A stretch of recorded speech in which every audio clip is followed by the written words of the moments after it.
But Richard, your son had been incarcerated, and you did a whole show on talking about it. But you shared something with me today that you can relate to the 85%. Would you share that? Well, when you talk about children of incarcerated parents, each of us know that that statistic has bearing. It has to have personal impact for sometimes the people that come to realize how serious it is. And very briefly, my son was sent to prison. We related that. He was fortunate that he was able to get out of prison. But not too many years later, his youngest daughter, my youngest granddaughter, actually was involved in a drug-related offense and was sent to prison herself. And her sentence was much longer for what she served, but she did serve 2 years. And so I know the impact of this percentage of 85% of the children. I'm just trying to relate it in that family unit.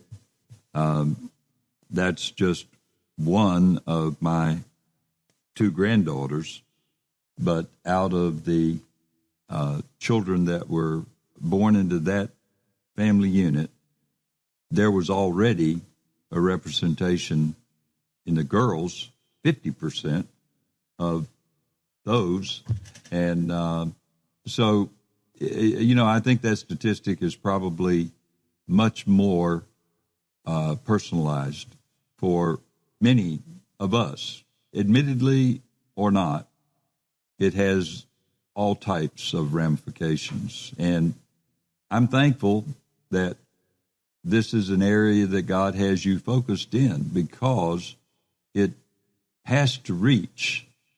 You said it right. These are the most at risk. This is the population. Think about it. These are the children that are going to grow and be leaders of our country in a few years. And how they have that growth, who they follow, what their influences are, is going to have a tremendous impact on our future. So I'm thankful that God is making that clear focus for you to reach the 85%. About 4 years ago, I determined that the very best way to reduce recidivism is to get to the youth before they get too far out in the world and screw up. And we need to teach them to make good choices. And so that's when I first realized it. But what I've been doing for 6.5 years going into prisons, with all the frustrations I get, and I'll be honest, I'm appealing to everyone listening that Right Thinking Foundation is going to keep doing what it does, but it is very, very difficult to sustain it. And we're getting ready to have our very first fund drive this summer, fundraising campaign, to be able to get some funds so that I can keep doing what I do. But I'm making progress, and I'm sure that the Lord's going to provide. But I'm asking people to think about making a donation to Right Thinking Foundation. And before the show started today, Richard, you and Chuck, y'all shared something with me that, well, it touches me. It sort of brings tears to my eyes, because you wrote a book called War and Victory that you're doing a series on your show.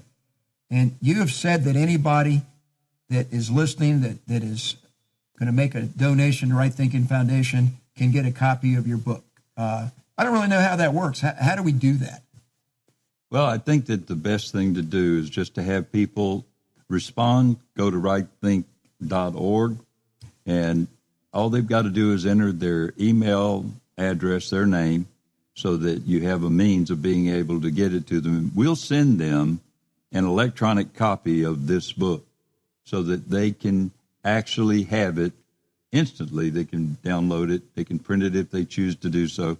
Not going to charge them anything for it. And I hope that what it does is give them a means of being able to see that we are definitely in a battle. And that battle is waged in many, many fronts. But I just want to do that as a thank you for the work that you're doing, Steve. And anybody that wants to contribute, any amount, doesn't matter. Some of you contribute probably a lot more, but whatever it is, nobody's going to twist your arm. As the Lord leads you, send some funds into Right Thinking Foundation, and you'll receive a copy of our book, War and Victory, The Christian Fight of Faith, at no cost, and we'll send it to you instantly so you can download it. Well, that's a blessing, Richard. Thank you for that. When you go to the website, just join Right Thinking. I'll get an email. I'll have your email, and we'll make sure you get the book. And there's a button on the website that says donate. I think that's self-explanatory. That would be wonderful. So I don't want to go too far with that. I'm not comfortable with that, but I guess I need to be so that I can keep this foundation going to do the work.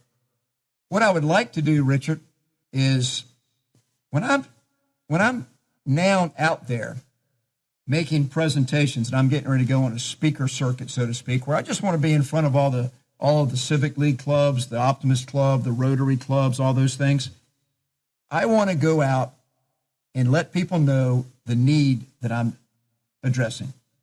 In other words, what I told some of the people, this was on the air last show that I did on my trip, I told some people in Charleston Correctional Center that I'd met in December, and I was back here in April or May, and I said, I love y'all, but I love children even more. And that's when that young man, he's 38 years old, gave a testimony about the 85% when I explained it to him. He said, that's what happened to me. You know, my dad was incarcerated my whole life, and here I am. And then I also shared, and I won't tell the whole story, but a 26-year-old that his parents were divorced when he was 3 years old, and his mother became a junkie prostitute in front of him his whole childhood. His father got him addicted to drugs, started selling drugs, and he and his father in the same prison. So we have an epidemic in America. And what I would like to do is I wanted to make sure that when I speak publicly, and I use this term, the 85%, that I went back and researched it. I wanted to make sure that I'm not just making up a number and just using it. I got the 85%. Leffert Fate is one of my closest contacts. And Leffert introduced me to a man that is unbelievable. His name is Saad, S-A-A-D, Soliman, S-O-L-I-M-A-N. And he's in Wilmington, Delaware. And I've got this new technology that Chuck's doing now. We've got a TED Talk, a TEDx talk for about 7.5 minutes. And this is where I got the term, the 85%, that I've verified other than that he gave it on his TED Talk. But Richard, let's listen to Saad Solomon's TED Talk, and you'll know a whole lot more about what we're doing here. At 17 years old, I wasn't thinking about which college I would go into or which trade I would take up. My primary focus at the time was whether or not I would get life in prison or whether I'd have another opportunity at freedom. I would subsequently be sentenced to 15 years in prison and spend the next decade and a half behind bars. I emerged at 32 years old in 2010 to a world that was dramatically different than the world I had left behind. I had learned how to use this thing called a cell phone. I had to navigate an internet. What's an internet? I had to figure out how to complete an online applications because you don't walk into stores anymore asking for a job. I had to figure out what to put on my resume that would attract an employer to hire me. I started at a payday loan company and a pizza shop and cleaning up at a church. And while I took extreme pride in being able to do the right thing and having these wonderful jobs, I realized quickly that I couldn't survive off of these minimum wage incomes. So I would go on to starting my own contracting company, and that contracting company took off beyond my wildest expectations. I could have been extremely ambitious in hoping that thing would work out, but I had no idea that it would take off the way it did. Now, simultaneously, unbeknownst to me, an administrator for state probation, which is what I was under at the time, was seated on a steering committee. And this steering committee was geared towards crime prevention strategies and positive programming in the great city of Wilmington. And they said, we're going to shift our focus. We're going to gear this focus towards reentry. Now, reentry is defined as that period of time in which an individual is returning back to their respective communities after having served time in a prison, penitentiary, or jail. So they decided, we're going to hire an ex-offender. According to the Department of Labor, 1 in 99 Americans is either incarcerated or will be. 1 in 32 Latino Americans is either incarcerated or will be. Now listen, 1 in 15 African Americans is either incarcerated or will be. This is the criminal epidemic in our society today. According to the Department of Justice, we have 2.1 million people in America incarcerated today. We have estimates at 96% of those 2.1 million people will reemerge back into their communities at some point.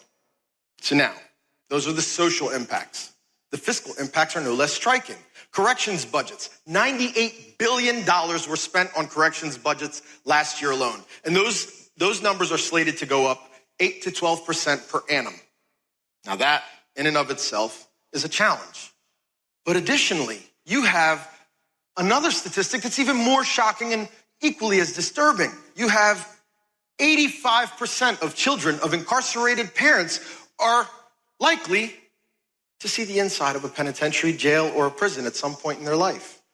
Now, schools to prisons pipeline, the whole predestination, the idea of opportunity, the idea of choices is kind of being removed statistically from these youth.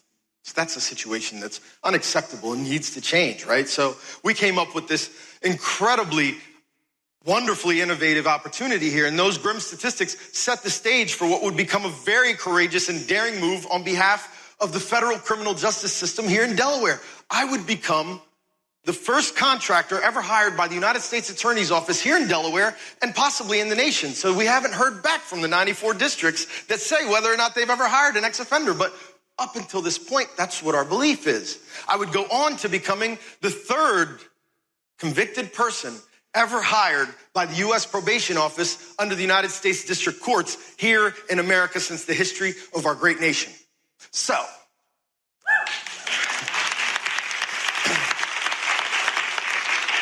to whom much is given, much is expected, right? And by all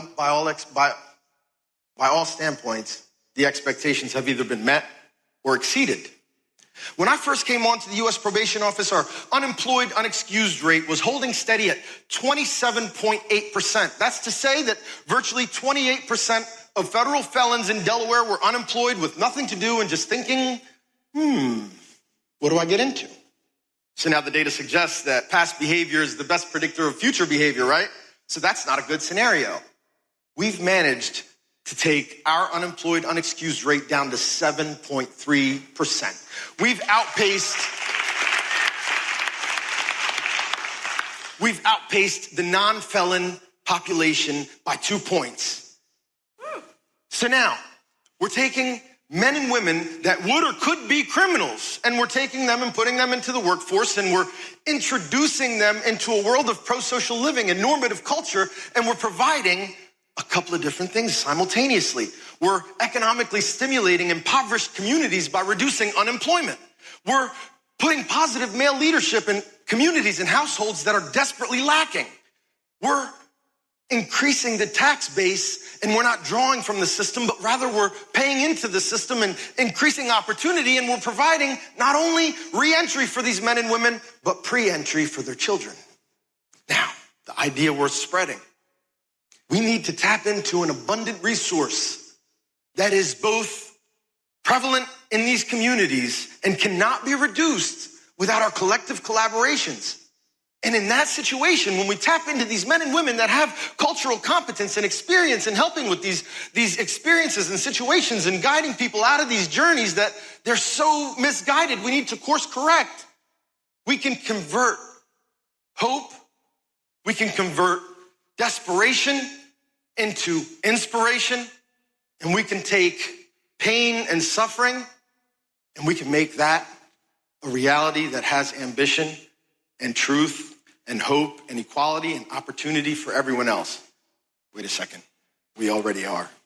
Thanks. Wow. Yeah. Saad Solomon is one dynamic, powerful person, don't you think? It's amazing that someone with his background and experience is actually so vocal and actually so expressive All I can say is wow. Well, Lefford hooked me up